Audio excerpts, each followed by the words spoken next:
Kasus penyerangan terhadap Menko Polhukam Wiranto pada Kamis siang mengejutkan publik. Polri menyebut penyerangan diduga dilakukan oleh kelompok Jamaah Ansarud Daulah yang ingin menciptakan kegaduhan dan instabilitas politik jelang pelantikan Presiden Joko Widodo 20 Oktober mendatang. Benarkah demikian? Rekan saya Eva Wondo akan memaparkannya dalam fact check berikut ini. Eva, silakan. Ya, Wahyu, aksi penyerangan terhadap Menko Polhukam Wiranto terjadi di Kabupaten Pandeglang, Banten pada Kamis siang. Penyerangan dilakukan oleh dua orang yang menurut Polri terpapar ISIS dan terkait dengan jaringan Jamaah Ansarud Daulah atau JAD. Aksi ini diduga untuk menciptakan instabilitas politik jelang pelantikan Presiden dan Wakil Presiden 20 Oktober mendatang. Betulkah demikian? Mari kita cek faktanya. Ya, melalui keterangan yang disampaikan oleh Polri mengungkap bahwa dua pelaku penyerangan terhadap Menko Polhukam Wiranto diduga adalah anggota JAD atau Jamaah Ansarud Daulah. Pelaku Syahril Alamsyah alias Abu Rara merupakan anggota JAD Bekasi yang pernah menjadi anggota JAD Kediri, lalu pindah ke Menes, Banten dan menikah dengan pelaku kedua, Fitri Andriana. Betulkah JAD terlibat? Kita lihat dulu apa saja aksi teror yang telah dilakukan JAD selama beberapa waktu terakhir. Yang pertama adalah bom Tamrin, Jakarta. Serangkaian ledakan mengguncang Sarinah pada 14 Januari 2016. Para pelaku yang merupakan anggota JAD dan berjumlah 7 orang ini membawa granat dan senjata api. 4 pelaku dan 4 warga sipil tewas, sementara 24 orang lainnya mengalami luka-luka. ISIS mengklaim bertanggung jawab atas serangan tersebut. Anggih Tantomo alias Muhammad Bahrun Naim merupakan aktor serangan tersebut. Kemudian serangan di Mapolres Surakarta. Seorang pelaku bom bunuh diri meledakkan dirinya di gerbang Mapolres Surakarta pada 5 Juli 2016. Pelaku yang bernama Nur Rahman memiliki hubungan dekat dengan Bahrun Naim.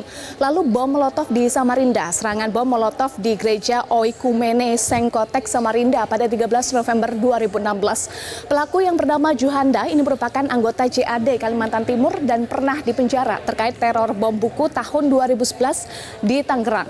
Kemudian bom Kampung Melayu, 2 ledakan di Kampung Melayu pada 25 Mei 2017 menewaskan 5 orang dan melukai belasan lainnya. Lalu ledakan di Bandung di kawasan pemukiman penduduk di Jalan Jajawai, Bandung 8 Juni 2017 dilakukan oleh JAD Bandung Raya. Kemudian kerusuhan di Makobrimob Depok 9 Mei 2018, pemberontakan narapidana teror di Makobrimob Depok ini turut melibatkan anggota senior JAD Aman Abdurrahman yang mendirikan organisasi teror itu, bahkan sempat diminta menjadi mediator oleh para narapidana. Kemudian serangan bom bunuh diri di Surabaya, yakni pada tanggal 13 hingga 14 Mei 2018. 3 keluarga bertanggung jawab atas rangkaian serangan bom bunuh diri di 3 gereja dan Mapolrestabes Surabaya serta sebuah ledakan di Sidoarjo, Jawa Timur. Para pelaku yang ikut mengorbankan anak-anaknya sebagai pelaku teror dikabarkan saling mengenal dan menjalin hubungan melalui jaringan JAD Jawa Timur. Salah seorang pelaku, Dita Opriaro, ini adalah tokoh senior JAD. Ya, keterlibatan JAD dalam penyerangan Wiranto terindikasi dari beberapa hal, diantaranya yakni target serangan yakni merupakan simbol negara. JAD menyerang simbol negara termasuk pejabat negara karena menurut JAD simbol negara menghambat terwujudnya pemerintahan tunggal Daulah Islamiyah. Lalu indikasi lain bahwa JAD terlibat yakni teknik penyerangan yang tidak membutuhkan persiapan khusus atau peristiwa senyap. Biasanya disebut dengan istilah ikhtialat. Misalnya dengan menggunakan, kita lihat bahwa alat yang digunakan untuk menyerang Wiranto adalah pisau dan juga gunting. Lalu indikasi lain bahwa JAD terlibat ini diantaranya karena melibatkan perempuan karena salah satu pelakunya merupakan perempuan.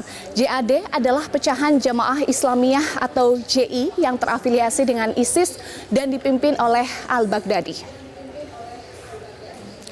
Ya, sebelumnya Kepala Badan Intelijen Negara atau BIN, Budi Gunawan mengklaim telah mengendus rencana kelompok teroris JAD jelang pelantikan Joko Widodo. Budi menyatakan bahwa kami sudah mendeteksi menjelang pelantikan memang ada rencana seperti itu dari JAD sehingga harus kita tingkatkan kewaspadaan.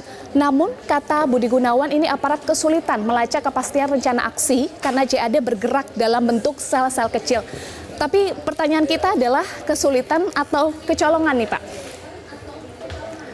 Ya, kita lihat lagi, meski ada indikasi serangan ditunjukkan jelang pelantikan Presiden dan Wakil Presiden periode 2019-2024, 20 Oktober atau kurang lebih 9 hari lagi, Wakil Presiden Yusuf Kala memastikan bahwa penusukan atau penyerangan Wiranto tidak mempengaruhi pelantikan Presiden yang akan digelar pada 20 Oktober 2019. Meskipun ini memastikan bahwa pelantikan Presiden dan Wakil Presiden tidak akan terganggu, pengamanan pejabat negara perlu dievaluasi karena 9 hari lagi jelang pelantikan. Evaluasi juga dibutuhkan karena serangan terhadap Wiranto sebenarnya sudah terindikasi pada Mei 2019 yang lalu. Kapolri Jenderal Polisi Tito Karnavian mengungkap rencana pembunuhan 4 tokoh dan 1 pimpinan lembaga survei. 4 tokoh ini yakni Menteri Koordinator Bidang Politik Hukum dan Keamanan Wiranto, kemudian Menko Maritim Luhut Binsar Panjaitan, Kepala BIN Budi Gunawan, kemudian Staf Khusus Presiden Bidang Intelijen dan Keamanan Goris Mere. Ya, serta satu lagi pimpinan lembaga survei Yunarto Wijaya. Ya, informasi tersebut kata Tito didapatkan dari berita acara pemeriksaan yang dilakukan terhadap para tersangka. Sejak mengetahui informasi tersebut, katanya polisi sudah memberikan pengamanan dan pengawalan terhadap yang bersangkutan. Nah, tapi kok penyerangan terhadap Wiranto tidak bisa diantisipasi sih? Ya, ancaman pembunuhan pejabat negara sebelumnya pernah terjadi, setidaknya ada 2 kejadian. Pertama yang dialami oleh Presiden Soekarno, ini iring-iringan mobil rombongan Presiden Soekarno dilempari granat di Cikeni 30 November 1957. Presiden Soekarno selamat namun 10 orang tewas, kemudian 48 orang luka-luka. Aksi ini dilakukan oleh 4 pelaku yang terhubung dengan gerakan Darul Islam atau Tentara Islam Indonesia yang dipimpin oleh Kartosuwiryo. Kemudian kasus penyerangan juga pernah dialami oleh Wakil Ketua MPR Matori Abdul Jalil. Matori dibacok di rumahnya di Jagakarsa, Jakarta Selatan 6 Maret 2000. Salah satu pelaku tewas dihakimi massa, kemudian pelaku lainnya Tanzul Arifin divonis 9 tahun penjara oleh Majelis Hakim Pengadilan Negeri Jakarta Selatan. Ya, perlunya evaluasi pengamanan pejabat negara juga disampaikan oleh Presiden Joko Widodo. Presiden menyatakan bahwa perlu adanya peningkatan pengamanan untuk para pejabat negara. Mengutip juga apa yang disampaikan oleh Presiden Joko Widodo, hanya dengan upaya kita bersama, radikalisme dan terorisme bisa kita selesaikan dan berantas dari negeri tercinta ini. Wahyu. Baik, terima kasih Eva Wondo atas paparannya dalam segmen Fact Check.